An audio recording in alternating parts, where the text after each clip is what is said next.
just read. I've just read the comments and the article in the Daily Mail, and one of them was unexpectedly funny. As you know, this is a story about wife beating proposed by a wife, and as you can see from a thumbnail and the article of this Malaysian deputy minister for women. Let me see if I've got this right.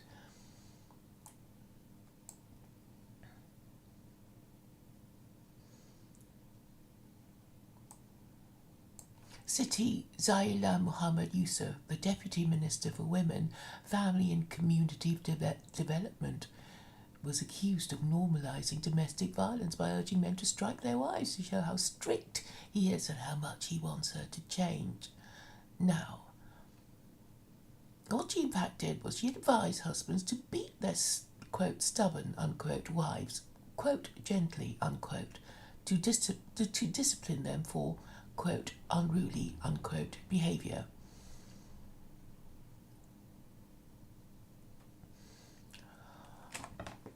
I don't really find it that shocking. I mean, you know, you have to think of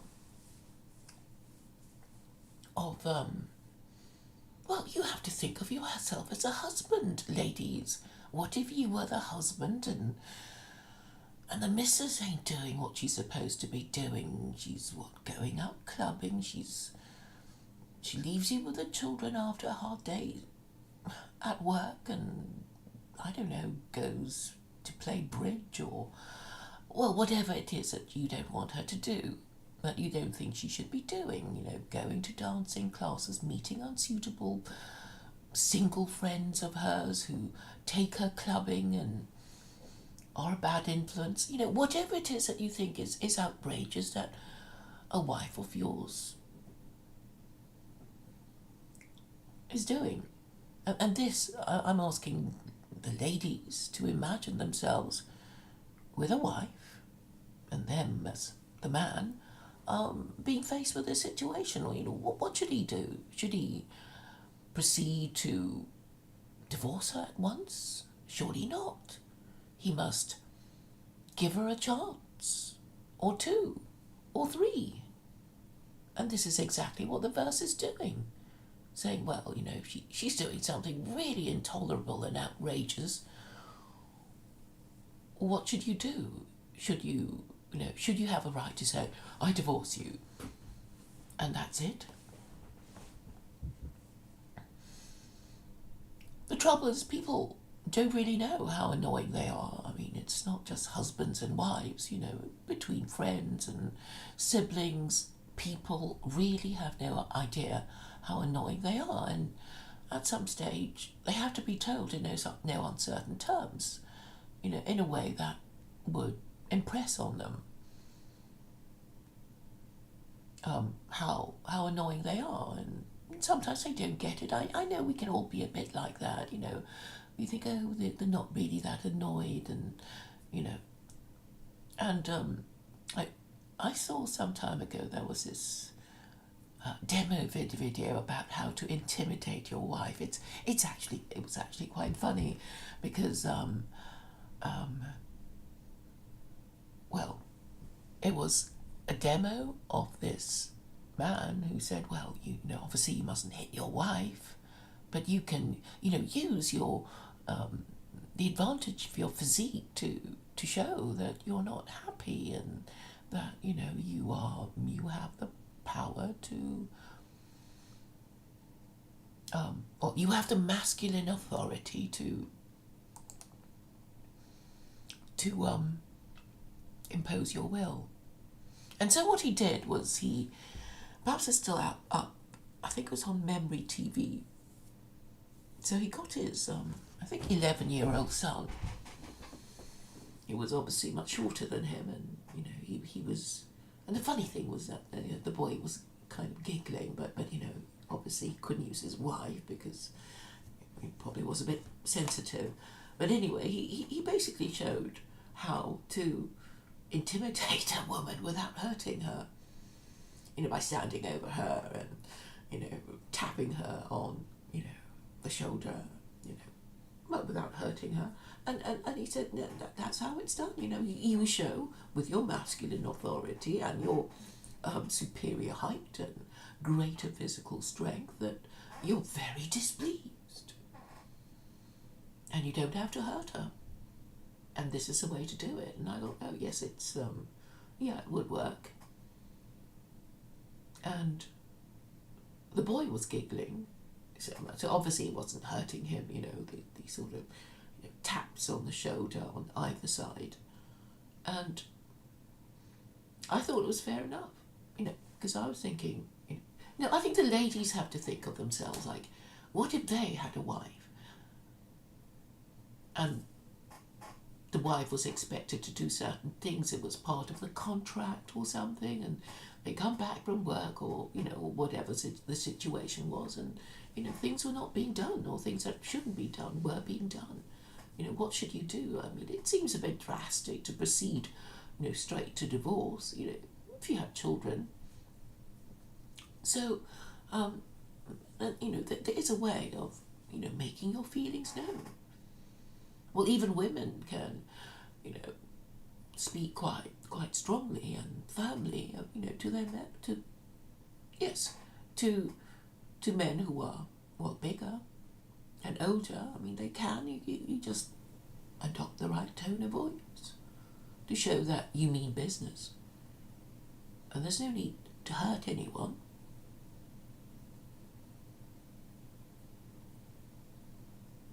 So all this nonsense about, normalising domestic abuse it's part of the global matriarchy that's sweeping across the world, and it's not just confined to Western nations. What I've noticed recently is that this is sort of stupid thing about women teaching leadership skills, and you think, no, they can't do that. They'd be terrible and nobody would listen to them anyway.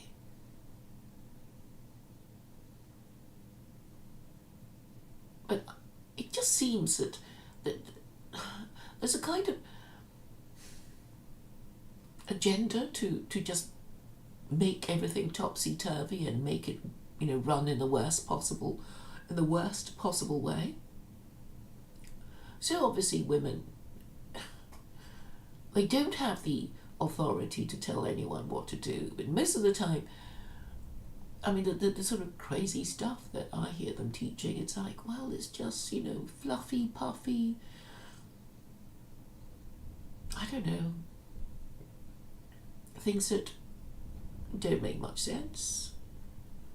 And I think traditionally men, didn't really approve of women learning leadership skills anyway, because they didn't want the women ganging up on them. And what status women have over each other is through, well, a kind of pecking order, I suppose. What they do is they're just sort of mean to each other using words, and obviously they'd have their friends, and I guess that's how they gang up on each other without hurting each other. It's all through, well, pecking order. I suppose the hens would use a bit of violence, but I think human females use, bitchy words, or,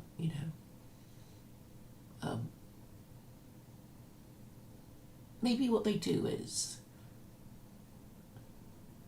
well, I've always thought that, good manners, you think, oh, that's so nice.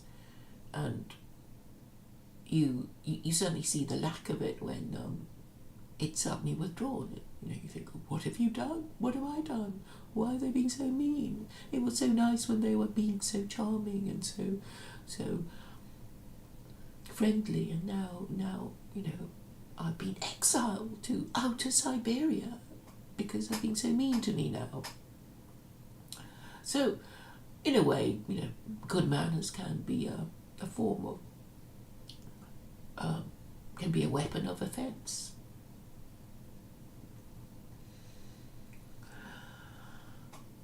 So this woman was only saying, well, unruly wives, not doing what they're, not fulfilling their part of their bargain, you know, just distance yourself from them. And so the first step is you admonish them, and then if that doesn't work, you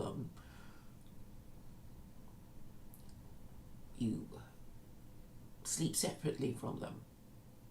So this woman I was laughing at was saying, you know, what was she saying? She was saying it would be a relief to have the bed to yourself for 3 days. But the Quran doesn't actually say 3 days. Yeah, she said, I should imagine most women would be relieved to have the bed to themselves for 3 days. But the thing is, well, actually the man could say, you sleep on the sofa, not me. So, I don't know. Who should leave the bed?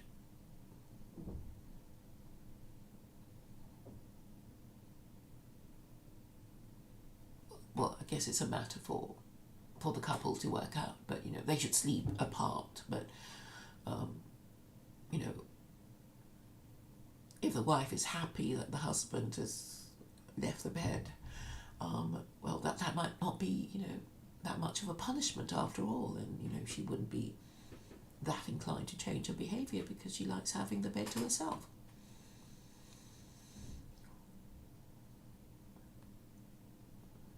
So, some of you will know that I have myself interpreted that verse, and I've interpreted in a way that doesn't entail any violence at all.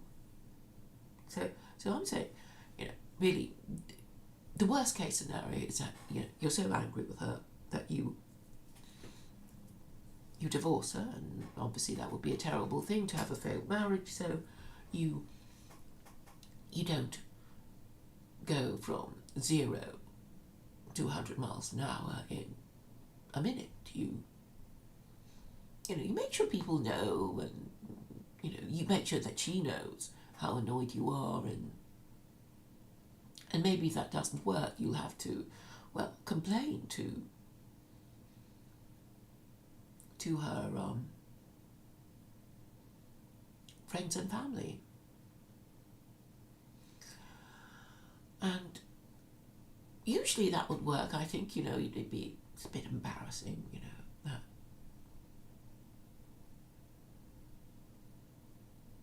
and your husband is telling your parents that you're not quite, you know, being the good wife.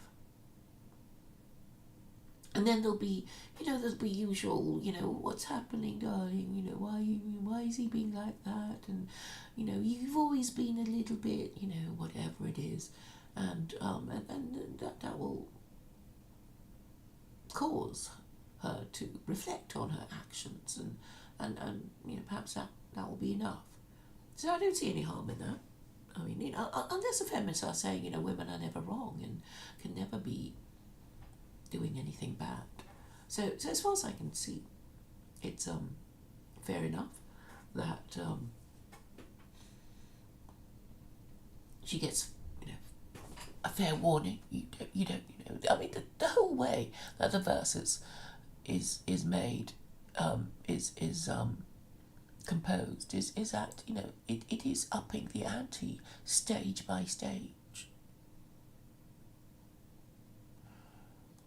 And my proposal that doesn't involve hitting at all is to invite certain members of her friends and family and yours, perhaps, to witness what is called a wife beating ceremony. And of course, you don't have to beat her. The thing is, you know,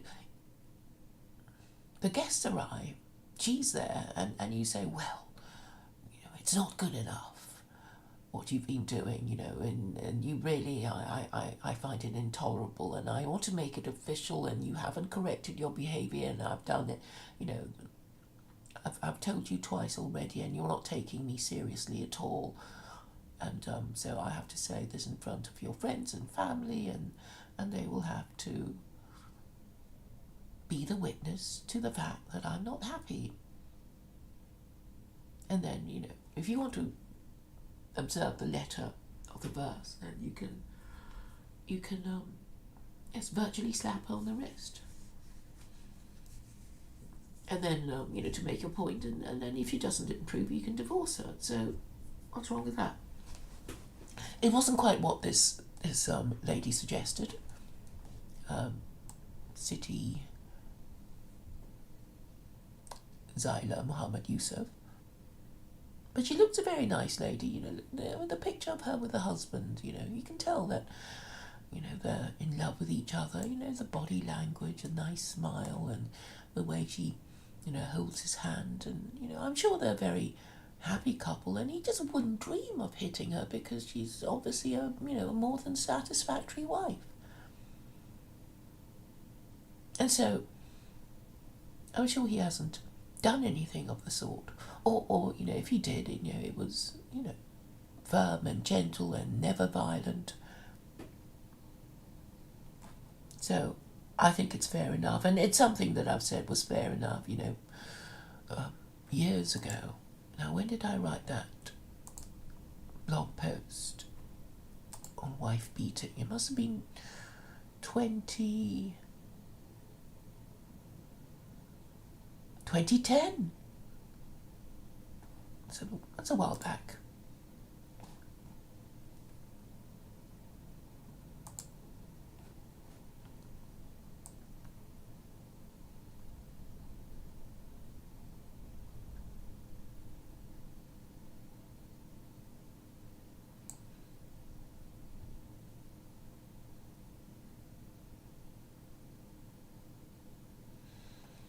You see, these women who are ministers for women, Rina Haroon, she's not the deputy, she's, the main woman. She's also been criticised by women's rights group after she said wife should avoid nagging their husbands. It's like, yes, well, nobody likes being nagged. Often we are nagged by our parents, or sometimes husbands can nag. I suppose it's called a different thing.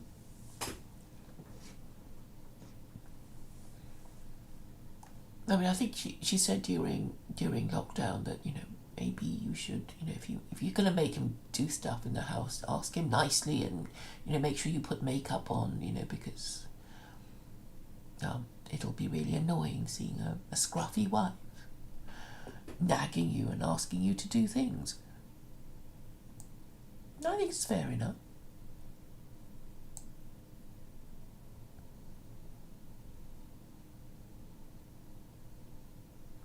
If you see your partner do something that is contrary to what you want, and not avoid nagging, but use humorous words like, "This is the way to hang up clothes to dry, darling," Haroon said during lockdown in advice for couples. So, what's wrong with that? Why is everybody pretending that, women are perfect and should never be criticised, or they'll melt like snowflakes in the sun? It's all obviously a storm in a teacup. Lots of comments in the chat already.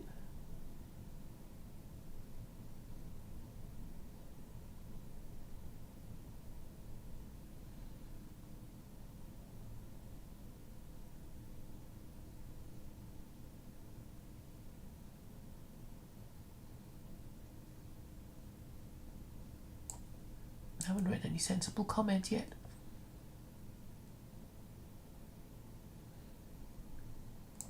Well, I suppose, if they're women who can't imagine themselves being husbands,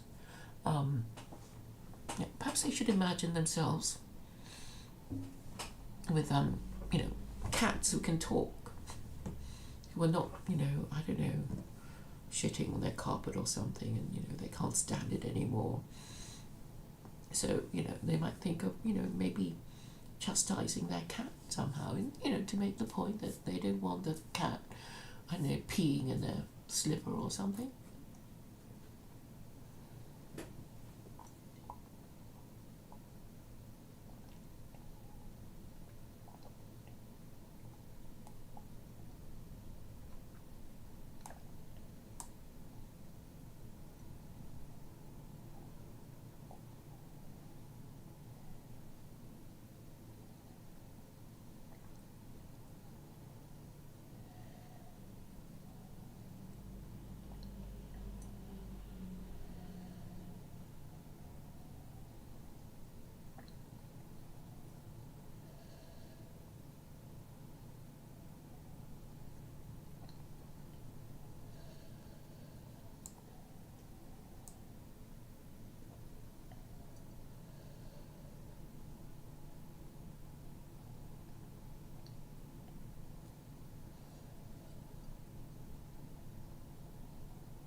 All right, so I think I've said all I wanted to say. Thank you all for coming. I don't find it, what she proposes is oppressive. You know, the thing about this is that marriage should be made a good bargain for men. So, you know, if men think, well, what's the point of getting married? You know, she does everything wrong and I can't even tell her off. Then they're not going to marry, and then women will end up having bastards who'll turn into the next the next generation of criminals and underachievers, and then your civilization will just decline, and that will be the end of it. So I think we need gender justice rather than gender equality, because it can be the greatest injustice to treat unequal things equally.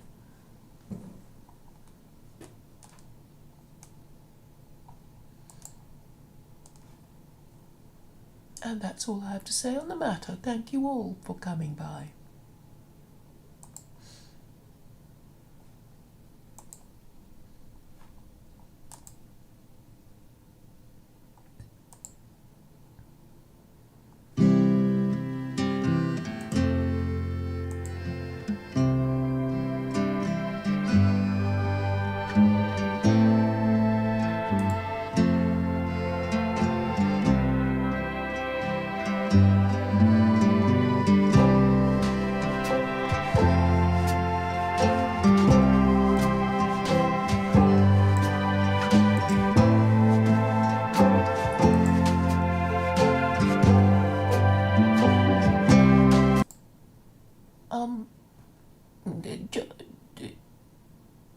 Did you want to have a few words about wife beating, John Gishler? I didn't realise. I don't know. Did you want to say anything about that, or not really? I mean, it just occurred to me that you sound like you wanted to say something, but maybe not. Maybe not.